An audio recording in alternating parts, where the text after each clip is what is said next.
what Dennis does is probably the next step up again. Yeah. Just in terms of just sheer, you'd say it's artistry more than craftsmanship. Yeah. It's kind of like for anyone who's kind of got a guitar that they've owned for 20 years, they understand the feel of, you know, when you play it day in, day out. Sure. And it molds to you. Yeah. Like Dennis is one of the, I think maybe Sol Cole would really like what he does as well. But Dennis is the only guy that I've seen consistently every guitar that I've picked up. Yeah. Feels like it's something that you've played for like 20 years. I've never been able to put my finger on it. Yeah. But when you pick it up, it's like this other level that you didn't really know. Yeah. And I mean, I pick up a lot of guitars. I'm in the business of doing that. So I got to believe that, you know, 95% of our customers have not had that experience. Yeah. And when you have that experience, it's kind of it's like what is this? But you fall in love with it. Yeah. There's something about it. Yeah. And so what are the kind of, how to expand on that? What is it that he knows that we don't, essentially, or the other? But not him knows that we don't, but the rest of the industry. What is it that he's? What's the magic? And maybe he doesn't want to give it away. I don't know. Yeah, I think he does. He's quite open, and obviously he's like, you know, he's training people up at the moment to kind of do what he does, because I think he realises that it's his skill set. He wants to pass it on.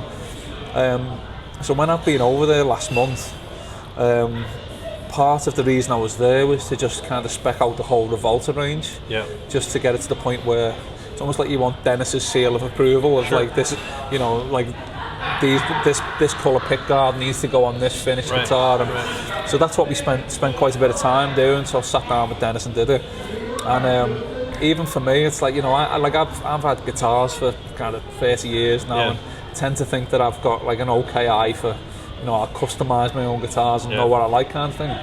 And just while we were there was a couple that came out that were just like I remember the Toro black and gold Mondata, which is just gorgeous anyway out the box. Yeah, I know. I remember that coming out and just nailed it. Yeah, I just nailed it. I was like taking photographs, and it's got gold bell reflector knobs on it.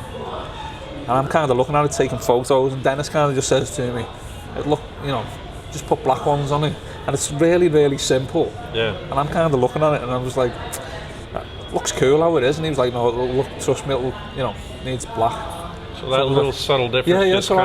So and it sounds like so minor. Yeah. But I go and get them and bring them, and I kind of lay it back down, and it just makes complete sense. Yeah.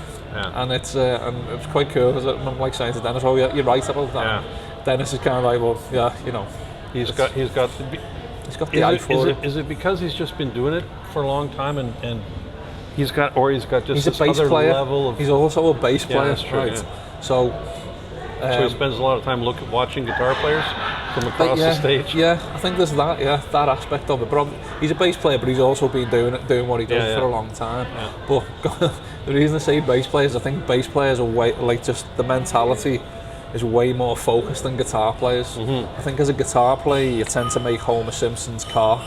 As a guitar, you tend to kind of see it as, you know, it's like, I always think... Guilty. But I know that every time I speak with Dennis, it's just, he kind of cuts through and finds just the right look, the right feel, the right thought.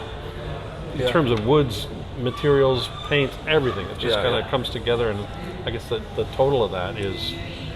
what he built. And that's definitely, I mean, we should mention Novo, I suppose, because I think it's that's where he's doing his best work. I've seen the original Fanos that he did that I really loved, and the kind of transitional period PBG ones to kind of to where Fano is today, which is the Novo is just kind of like Dennis. The next. But the Novo guitars are like just, it's the pinnacle.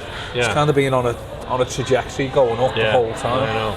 And it's you know, I can't kind of speak highly enough of Dennis on that level, just for what he does. I know.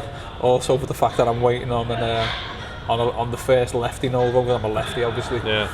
First lefty Novo that he's making for me. So that was really the primary goal of your trip, was to get that lefty. It's like maybe the subplot. Yeah. The subplot. It's a subplot to the obviously I'm gonna go down there for the Summer NAMM show. Yeah. And I gotta get my item in order. I'm not sure.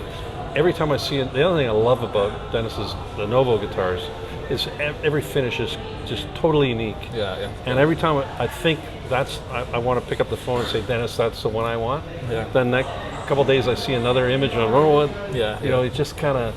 It's all I know is that when I finally get one, it's going to be a unique piece that I have.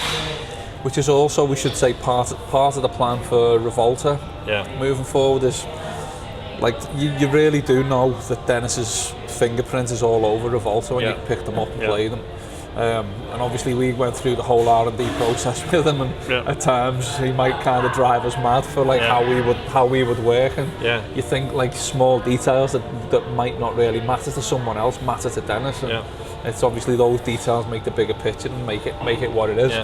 And it's definitely coming through on the Rivolta line. Like we've just done the shop and people picking them up. You don't know what they are, feel instantly at home with them, and like blown away.